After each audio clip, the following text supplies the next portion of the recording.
क्या आप घंटों तक पढ़ाई करने के बाद भी परिणाम नहीं देख पा रहे हैं? आइए, मैं आपको 3 आसान और प्रभावी तकनीकों के बारे में बताता हूं जो आपकी पढ़ाई के तरीके को बदल सकती हैं और आपको अपने लक्ष्य जल्दी हासिल करने में मदद कर सकती हैं। Number 1, Pomodoro technique. Pomodoro technique एक टाइम मैनेजमेंट मेथड है जिसमें आपकी स्टडी टाइम को छोटे-छोटे इंटरवल्स में डिवाइड किया जाता है। यह इस तरह वर्क करता है। 25 मिनट का टाइमर सेट करें और अपनी वर्क या स्टडी मटेरियल पर पूरी तरह से फोकस करें इस दौरान। डिस्ट्रैक्शंस अवॉइड करें जैसे फ़ोन चेक करना या इंटरनेट ब्राउज़ करना। गोल है कि आप अपना पूरा ध्यान टास्क पर लगाएं। जैसे ही टाइमर ऑफ हो, 5 मिनट का शॉर्ट ब्रेक लें। इस टाइम का यूज़ रिलैक्स करने, स्ट्रेच करने, स्नैक लेने या कुछ हल्का-फुल्का और रिफ्रेशिंग करने के लिए करें। ब्रेक लेना मेंटल फटीग को रोकता है और आपको मोटिवेटेड रखता है। पोमोडोरो टेक्निक फोकस को सुधारने, समय को एफिशिएंटली मैनेज करने और बर्नआउट को रोकने में मदद करता है, जो स्टडी और रेस्ट पीरियड्स के बीच संतुलन बनाकर होता है। अगर आप पोमोडोरो टेक्निक का यूज करते हैं तो आपको इसके बेनिफिट्स मिलेंगे। बेटर फोकस, लेस बर्नआउट और एफिशिएंट टाइम मैनेजमेंट। सबसे पहले जानते हैं कि फोकस क्या है। जब आप टास्क्स को प्रायोरिटाइज करते हैं, क्लियर गोल्स सेट करते हैं और डिस्ट्रैक्शंस को एलिमिनेट करते हैं, तो आपका ध्यान ज्यादा इफेक्टिव डायरेक्ट होता है। इससे आप किसी काम पर बेहतर कंसंट्रेट कर पाते हैं। इससे प्रोडक्टिविटी बढ़ती है और मल्टीटास्किंग करने की संभावना कम हो जाती है, जो फोकस को डाइल्यूट कर सकता है। अब आप अपना बर्नआउट कैसे कम कर सकते हैं? प्रॉपर टाइम मैनेजमेंट आपकी वर्क और रेस्ट को बैलेंस करने में मदद करता है। जब आप अपनी शेड्यूल को ऑर्गेनाइज करते हैं और रियलिस्टिक डेडलाइन सेट करते हैं, तो आप ओवरवर्किंग से बचते हैं और रिलैक्सेशन व रिचार्जिंग के लिए समय निकाल पाते हैं। इससे मेंटल और फिजिकल एग्जॉस्शन जो बर्नआउट का कारण बनती है, उसे रोका जा सकता है और एक healthier work life balance maintain होता है। पोमोडोरो टेक्निक का लास्ट स्टेप है टाइम एफिशिएंसी। जब टास्क्स वेल प्लान्ड और ऑर्गेनाइज्ड होते हैं, तो आप वेस्टेड टाइम को मिनिमाइज कर सकते हैं। ये जानना कि क्या करना है और कब करना है, आपको ज्यादा एफिशिएंटली काम करने में मदद करता है, जिससे टास्क्स कम समय में बिना क्वालिटी को सैक्रिफाइस किए पूरे होते हैं। इससे आपके पास अन्य एक्टिविटीज या एक्स्ट्रा प्रोडक्टिव वर्क के लिए ज्यादा फ्री टाइम मिलता है। ये थे पोमोडोरो टेक्निक के स्टेप्स। अब यहीं पर पोमोडोरो टेक्निक खत्म होती है। अब बढ़ते हैं दूसरी तकनीक की तरफ, जो कि है active recall spaced repetition. Active recall एक लर्निंग टेक्निक है जिसमें आप खुद को टेस्ट करते हैं और मेमोरी से इंफॉर्मेशन रिकॉल करने की कोशिश करते हैं, बजाय कि सिर्फ नोट्स या टेक्स्ट बुक्स को पैसिवली पढ़ने के।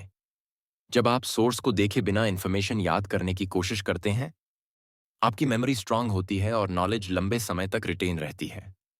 स्पेस्ड रिपीटिशन एक ऐसा लर्निंग टेक्निक है जो लॉन्ग टर्म मेमोरी रिटेंशन को बेहतर बनाने के लिए डिजाइन किया गया है। इसमें मटेरियल को स्ट्रैटेजिकली बढ़ते हुए इंटरवल्स पर रिव्यू किया जाता है। क्रैमिंग या जल्दी जल्दी कंटेंट को रिपीट करने के बजाय यह मेथड ब्रेन की नेचुरल फॉरगेटिंग कर्व का फायदा उठाती है। इनिशियल लर्निंग यह पहला स्टेप है जिसमें आप नए मटेरियल को ध्यान से पढ़ते या सीखते हैं। इस स्टेज पर यह सुनिश्चित करना जरूरी है कि आपको बेसिक कॉन्सेप्ट्स और जानकारी अच्छे से समझ आ जाए। प्रॉपर अंडरस्टैंडिंग के बिना आगे की रिव्यू प्रभावी नहीं होगी। फर्स्ट रिव्यू यह दूसरा स्टेप है। पहली रिव्यू मटेरियल को सीखने के 1 से 2 दिन बाद करनी चाहिए। यह रिव्यू जानकारी को दिमाग में दोबारा एक्टिवेट करती है, जिससे भूलने की संभावना कम हो जाती है। रेगुलर रिव्यू से मेमोरी मजबूत होती है। सब्सिक्वेंट रिव्यू यह तीसरा स्टेप है। सब्सिक्वेंट रिव्यूज इसके तहत मटेरियल को 7 दिन, 15 दिन, 30 दिन जैसे बढ़ते हुए समय अंतराल पर रिव्यू किया जाता है। यह तकनीक जानकारी को लंबे समय तक याद रखने में मदद करती है और मेमोरी को मजबूत बनाती है। एक्टिव रिकॉल यह चौथा स्टेप है। एक्टिव रिकॉल हर रिव्यू सेशन में मटेरियल को एक्टिवली याद करने की कोशिश करें, जैसे सवाल पूछना या बिना देखे जवाब देना। यह मेमोरी को मजबूत बनाने का सबसे प्रभावी तरीका है, क्योंकि यह दिमाग को जानकारी को दोबारा सोचने और समझने पर मजबूर करता है। अब बढ़ते हैं लास्ट टेक्निक की तरफ, जो कि है टाइम मैनेजमेंट और माइंड मैप्स। टाइम को सही तरीके से मैनेज करने के लिए माइंड मैप्स एक बहुत ही इफेक्टिव टूल है। इसमें आप अपने मेन आइडिया को सेंटर में रखते हैं और उससे रिलेटेड टॉपिक्स को ब्रांचेस की तरह ऑर्गेनाइज करते हैं। ये न केवल आपकी प्रोडक्टिविटी बढ़ाता है, बल्कि आपके थॉट्स को क्लियर और स्ट्रक्चर्ड भी बनाता है। इस टेक्निक में 5 स्टेप्स हैं। नंबर 1, एक सेंट्रल टॉपिक चुनें। माइंड मैप शुरू करने के लिए सबसे पहले एक सेंट्रल टॉपिक चुनें जो आपका मेन आइडिया रिप्रेजेंट करता हो। इस टॉपिक को, जैसे टाइम मैनेजमेंट, ब्लैंक पेज के सेंटर में लिखें। यही आपका फाउंडेशन होगा, जिससे जुड़े हुए आइडियाज और डिटेल्स सिस्टमैटिकली ब्रांच आउट होंगे। दूसरा, ब्रांचिंग आउट की पॉइंट्स, ये दूसरा स्टेप है। ब्रांचिंग आउट की पॉइंट्स का मतलब है सेंट्रल टॉपिक को उससे जुड़े हुए मेन आइडियाज से कनेक्ट करना। जैसे टाइम मैनेजमेंट से लाइंस ड्रॉ करें और उसे प्रायोरिटाइजेशन, स्केड्यूलिंग और अवॉइडिंग डिस्ट्रैक्शंस जैसे की एरियाज से जोड़ें। इससे टॉपिक क्लियर और मैनेजेबल कंपोनेंट्स में डिवाइड हो जाता है। स्टेप नंबर 3, ऐड सब टॉपिक्स। सब टॉपिक्स ऐड करने का मतलब है की पॉइंट्स से छोटी ब्रांचेस एक्सटेंड करना, ताकि टॉपिक को और डिटेल में एक्सप्लेन किया जा सके। जैसे स्केड्यूलिंग के अंदर आप सब टॉपिक्स ऐड कर सकते हैं, जैसे डेली प्लानर और टाइम ब्लॉकिंग, ताकि इंफॉर्मेशन सिस्टमैटिकली ऑर्गेनाइज हो सके। Step number 4, use keywords and colours. Keywords और कलर्स का यूज माइंड मैप को सिंप्लीफाई और ऑर्गेनाइज करने में मदद करता है।